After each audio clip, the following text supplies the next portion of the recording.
और अब आग्रह होगा अपने माननीय विधायक जी से कि वो अपने मुखारबिंद से आशीर्वचन के रूप में दो शब्द रखने की महती कृपा करें। माननीय विधायक जी।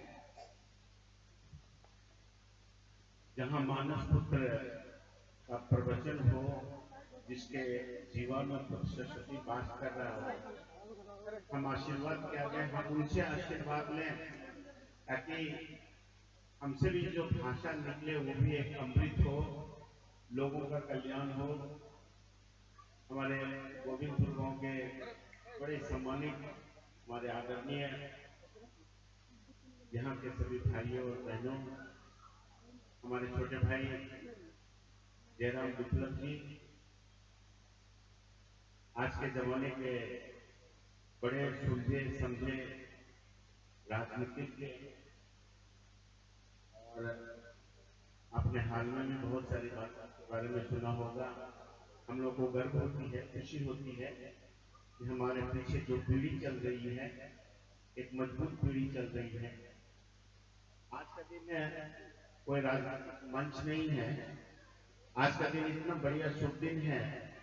हम लोग माँ शारदे से इतने ही प्रार्थना करें, नमन करें कि माँ शारदे हम लोग को इतनी ताकत दो, इतनी शक्ति दो, इतनी सक्षम बनाओ कि हमसे जो भी वाणी समाज के बीच जाए, लोगों में प्रेम भाव द्वेष भावना खत्म हो जाए और एक अच्छे समाज का निर्माण हो सके।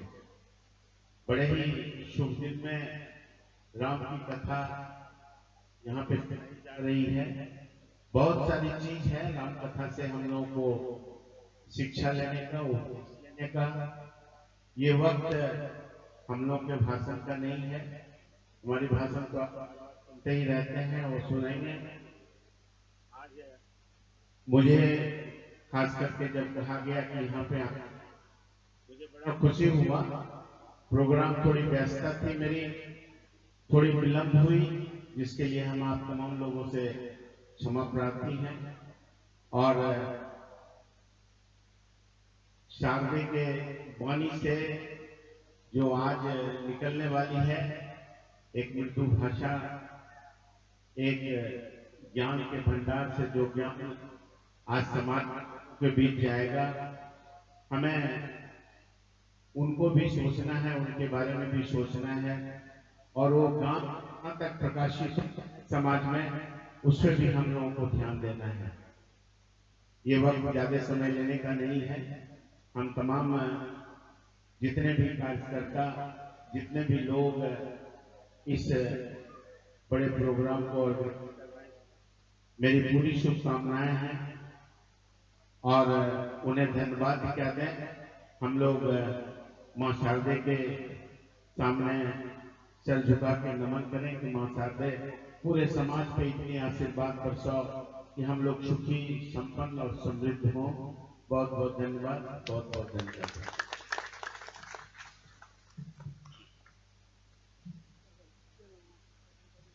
आप यहाँ पर पधारे और आपने अपने मुखारबिंदों से जो इस ग्रामवासी को सुहासिर में चल दिया, पूरा यह मानस सत्संग सेवा समिति आपको साधुवाद देता है, धन्यवाद देता है।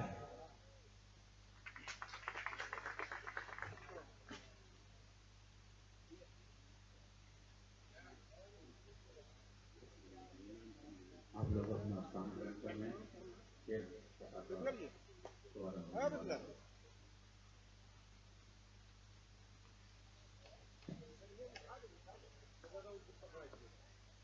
ऐसा बाहिना तो नहीं रे, ए कत्ते गोला लग तो नहीं थी सब बात है देखियो।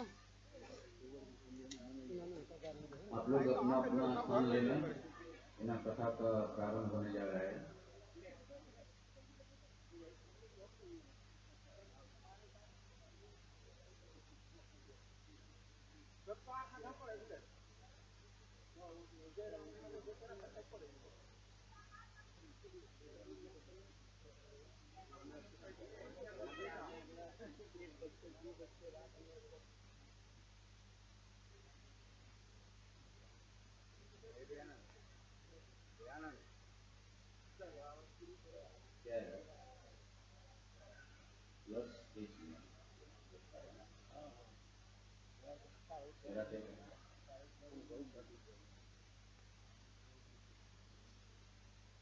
तो आए अब हम कथा में पुनः प्रवेश करें, जहाँ पे हमने कथा को विश्राम दिया था।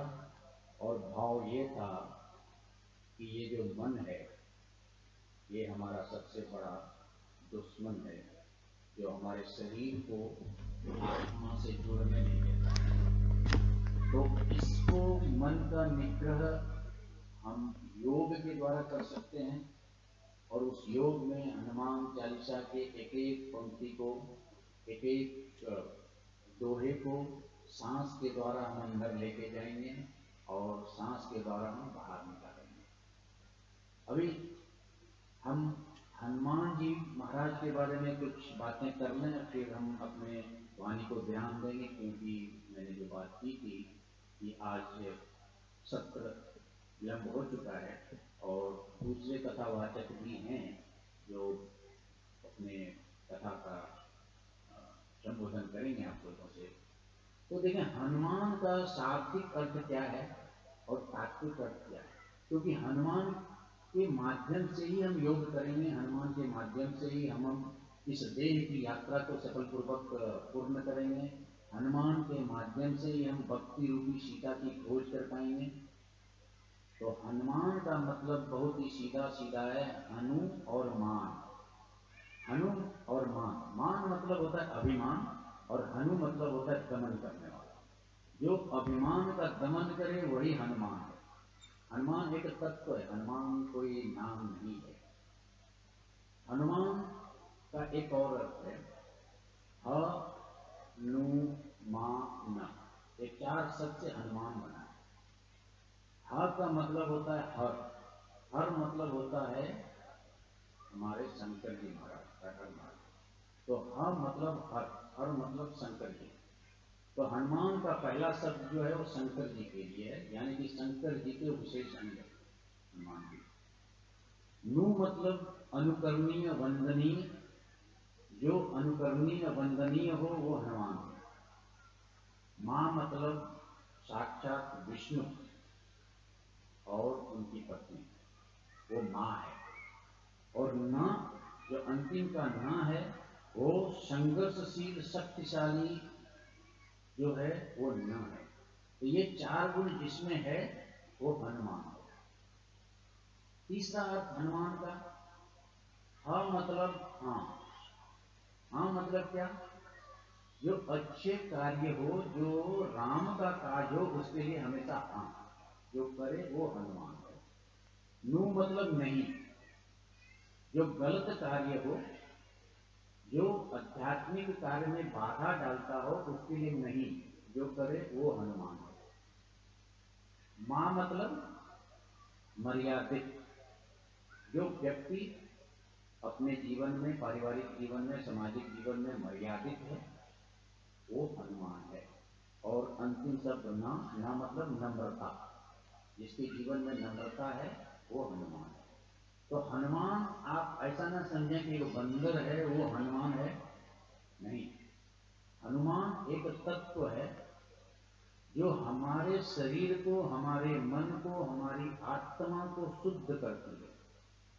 अभी इसको थोड़ा सा बायोलॉजिकल टर्म में हम देखेंगे हनुमान का। हनुमान मतलब होता है वायुपुत्र। हमारा ये शरीर 5 तत्व से बना है, जल थल पावक गगन समीरा, पंच तत्व रचित शरीरा। और इसमें 4 तत्व जो हैं वो दिखते हैं, जल भी दिखता है, थल भी दिखता है, पावक भी दिखता है, गगन भी दिखता है। सिर्फ और सिर्फ एक चीज है वायु जो दिखता नहीं। लेकिन अगर आपको 2 मिनट के लिए वो वायु नहीं मिले तो आपकी मृत्यु हो जाएगी। जल थल पावक और गगन के बिना आपका शरीर कुछ दिन तक रह सकता है, लेकिन वायु के बिना आपका शरीर बिल्कुल नहीं रह सकता है। इसके सबसे महत्वपूर्ण जो तत्व है 5 तत्व में वो वायु तत्व है। और हनुमान जी जो हैं वो वायुपुत्र होने के नाते वही वायु तत्व हैं जो हमारे जीवन के, हमारे शरीर के, हमारे मन के, हमारे आत्मा के हर एक अंग को कार्यान्वित करने में मदद करता है। तो वो हनुमान की बात हम कर रहे हैं, ना कि एक पात्र का हम बात कर रहे हैं। हनुमत तत्व मतलब होता है जिससे शरीर चले, जिससे शरीर स्वस्थ रहे, और वो चीज वायु है। इसलिए हमारा जो प्राणायाम है, अष्टांग योग का चौथा जो स्टेज है वो प्राणायाम है। यम, नियम, आहार, प्रत्याहार, प्राणायाम, ध्यान, धारणा, समाधि, ये 8 स्टेज हैं। और उसमें प्राणायाम जो है श्वास को अंदर लेने का, श्वास को बाहर करने का, उसमें हम 5 तरह के वायु को अंदर और बाहर लेते हैं, जिससे हमारा प्राण चलता है। और वो 5 वायु कैसे क्या है? प्राण, अपान, व्यान, समान और उदान। इसकी ही प्रैक्टिस हम प्राणायाम में करते हैं। और सांस जो हम लेते हैं वो या तो प्राण होता है या तो व्यान होता है, और जो वायु हम छोड़ते हैं या तो वो उदान होता है या तो वो अपान होता है। और अंदर जाकर के जब प्राण और अपान समान हो जाता है तो वो समान कहलाता है। ये हम आगे बात करेंगे। इसलिए श्रीमद् भगवद गीता अध्याय 4 का 29वां श्लोक जो है, श्री कृष्ण ने 12 तरह के यज्ञ का वर्णन किया है अध्याय 4 में। मैं सारे यज्ञ का वर्णन नहीं करूंगा, सिर्फ इस यज्ञ का वर्णन करूंगा। अपाने जो यति प्राण, प्राण अपान च आपरे, प्राण अपान गति मृद्वा प्राणायाम परायण। श्रीमद् भगवद गीता अध्याय 4 श्लोक नंबर 29। कुछ योगी अपान में प्राण की आहुति डालते हैं। अपान क्या है? जब हम सांस छोड़ते हैं तो मूलाधार शक्ति चक्र से नीचे की तरफ जो वायु जाती है वो अपान है, और प्राण की आहुति उसमें डालते हैं। यानी कि जब हम सांस छोड़ के कुछ देर रुकते हैं तो प्राण की आहुति अपान में डालते हैं। कुछ योगी ऐसा करते हैं, प्राण अपाने च परे। और कुछ लोग सांस अंदर लेकर के कुछ देर रोकते हैं कुंभक, और उसमें अपान की आहुति डालते हैं। और कुछ लोग प्राण अपान गति को रुकवा, प्राण और अपान दोनों की गति को रोक देते हैं, और प्राणायाम परायण। तो ये जो हम बात कर रहे हैं हनुमान चालीसा का, जो हम बात कर रहे हैं योग का, जो हम बात कर रहे हैं प्राणायाम का, जो हमने बात किया कि हर एक चौपाई को हम सांस के द्वारा अंदर लेंगे, वो हमारा विचार बनेगा। और हनुमान चालीसा का चौपाई अगर हमारे अंदर जाता है विचार बनते, तो मन उसको खाएगा। और जब हनुमान चालीसा को मन खाएगा तो मन कितना शक्तिशाली जो होगा हम समझ सकते हैं इसका। और पिछले साल हमने इसका प्रैक्टिस किया था, तकरीबन 3 दिन तक हमने प्रैक्टिस किया था। तो इस 5 दिन में भी हम ये प्रैक्टिस करेंगे, ठीक है। तो ये हनुमान हो गया। अभी सुंदरकांड में हम कुछ मुख्य बातें जो करेंगे उसकी पृष्ठभूमि मैं आज बता देता हूँ, कल से फिर मैं विषय वस्तु पे आऊंगा। सुंदरकांड में 60 दोहे हैं। सबसे पहले आप देखेंगे तो 3 श्लोक बोले, संस्कृत के दोहा बोले, जो भी बोले, और उसका पहला शब्द है शांतम, यानी जिंदगी में शांति लाने का जो मंत्र है वो सुंदरकांड है। और उसके नायक हनुमान जी महाराज हैं। हनुमान जी वायु समान हैं। वायु हम प्राणायाम में अपने सांसों के द्वारा अंदर लेंगे और बाहर छोड़ेंगे। इस प्रक्रिया से हम अपने मन को निग्रह करेंगे, इंद्रिय संयम करेंगे, शरीर शक्तिशाली करेंगे, और हम अंत में आत्मा तक पहुंचेंगे। यही देह की यात्रा है। हनुमान जी ने समुद्र की यात्रा की, 400 कोस समुद्र, 7 योजन कई आनंद होना, अति लघु पवन सुखजन। 7 मतलब होता है 100, और योजन मतलब होता है 4 कोस। 100 इंटू 4 कोस मतलब 400 कोस। तो ये 400 कोस की हम बात करेंगे। 400 कोस क्या है हमारे शरीर में? हमारा जो शरीर का ये 4 अवस्था है वो 400 कोस है। हमारे शरीर का जो ये 4 अवगुण है, कौन कौन अवगुण है? पहला अवगुण है कामना, दूसरा अवगुण है ममता, तीसरा अवगुण है अस्पृहा, और चौथा अवगुण है अहंकार। ये 4 अवगुण को अगर हम पार कर जाते हैं तो आप समझ लो कि आप भक्ति रूपी सीता के पास चले गए। जिस तरह से हनुमान जी ने 4 बाधाओं को उस समुद्र नांगने के दरमियान पार किया था। पहला कामना, ये मैं विस्तृत कल से बात करूंगा, आज मैं सिर्फ एक पृष्ठभूमि बांध रहा हूं। कामना कौन था? मैनाक पर्वत जो था वो कामना था। दूसरा उसको मिला सुरसा। सुरसा कौन था? वो ममता। तीसरा उसको सिंगिका मिला। सिंगिका कौन था? अस्प्रिया। और चौथा मिला लंकिनी। लंकिनी कौन था? अहंकार। तो इस चारों को जब हनुमान जी ने पराजित किया तभी मां सीता के पास पहुंच पाए। और ये यात्रा हमारे शरीर का यात्रा है। हमारे मूलाधार शक्ति चक्र में रावण तत्व बसा हुआ है, काम, वासना, क्रोध बसा हुआ है। वहां से यात्रा चालू करके हमें राम तत्व तक, जो शस्त्रार शक्ति चक्र है, जो हमारे सबसे ऊपर निवास करता है, वहां तक जाना है। और उस दरमियान में त्रिभुटी के मध्य जो छठा शक्ति चक्र है उसे 8वां शक्ति चक्र करते हैं, और वो मां सीता का प्रतीक है।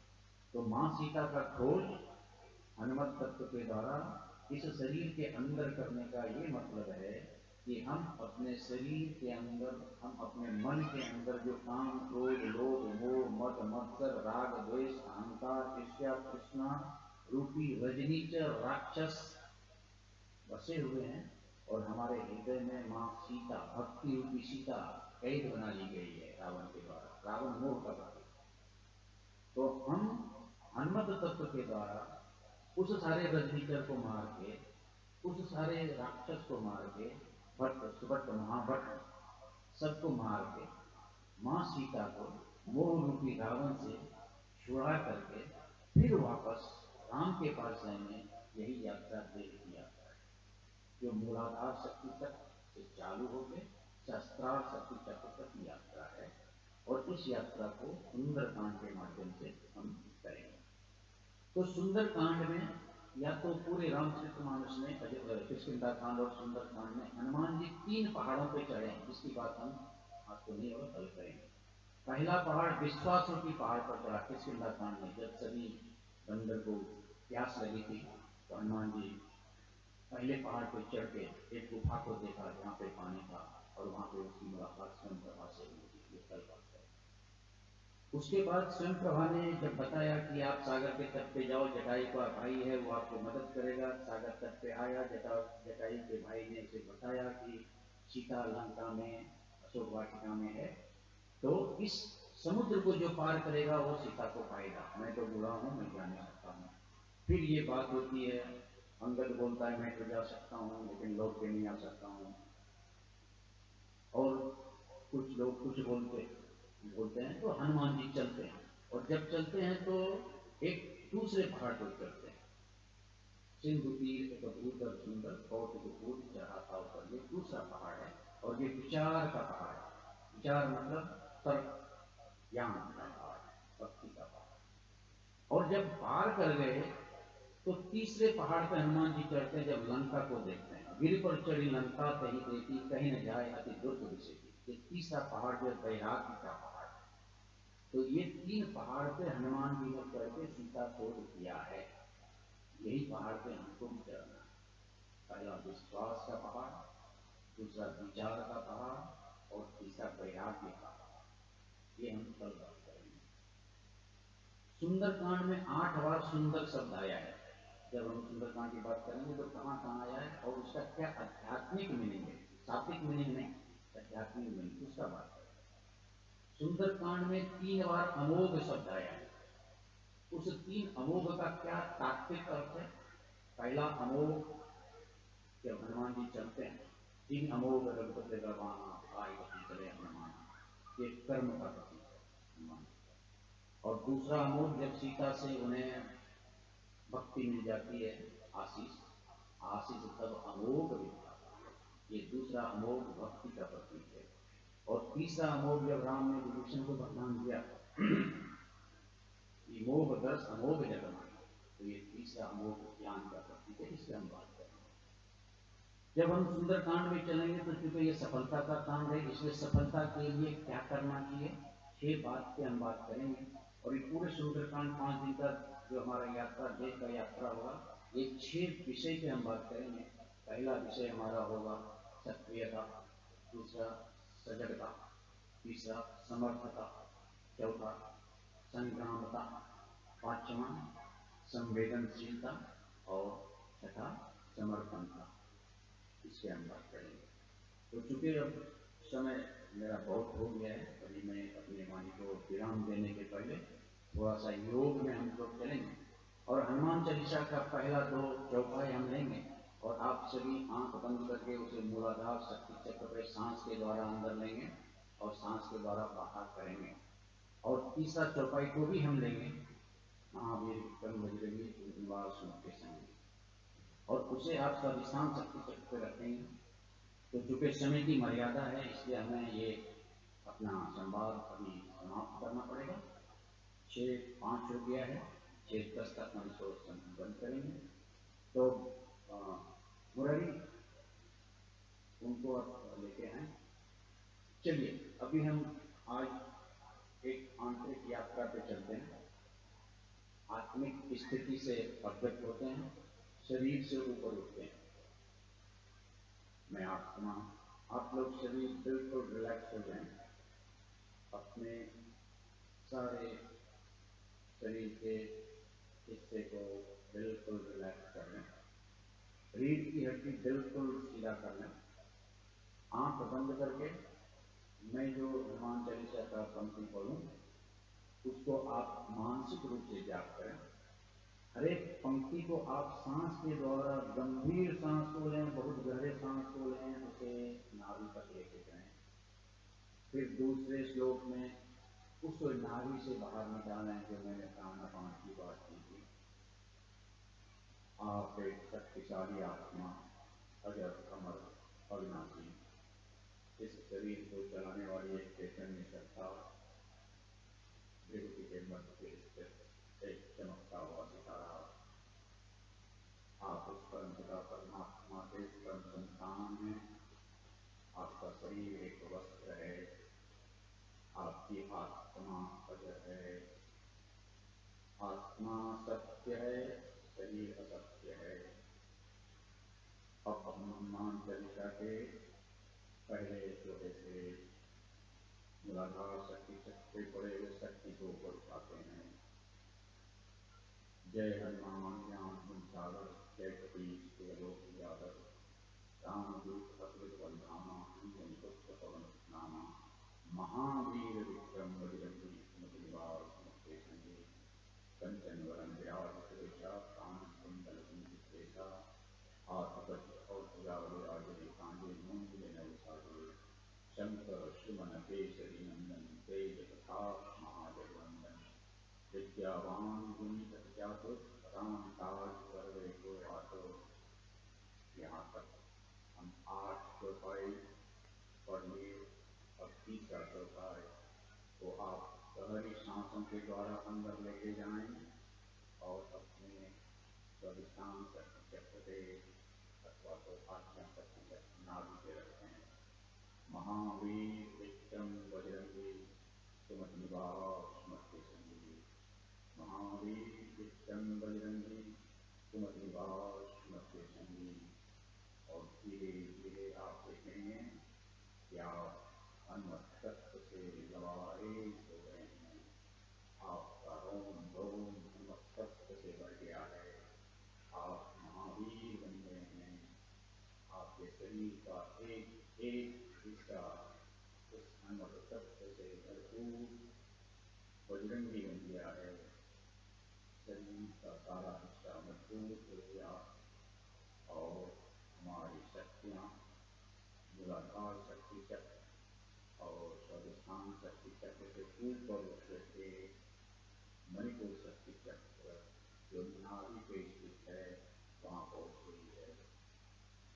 आप लोग आँख न खोलने दोगे सभी बिल्कुल शांत, परम शांति की अवस्था, वो शांति जो आपको जीवन में आध्यात्मिक सुख प्राप्त कराएगी।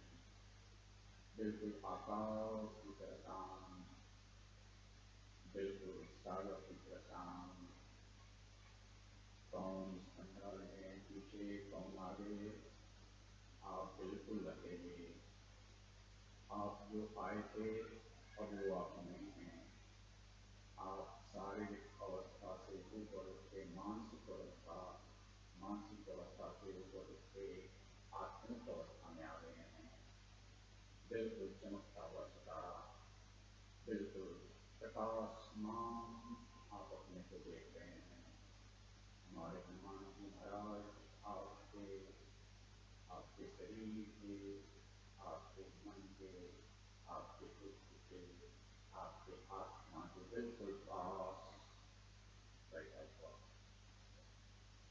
अपने बलधाम है।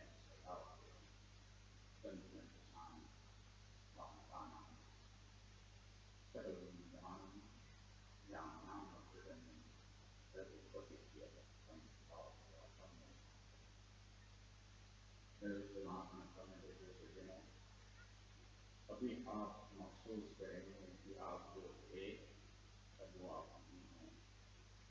इस पंडाल में आप बिल्कुल अकेले आत्मिक अवस्था में, आपका शरीर बिल्कुल हल्का हो गया।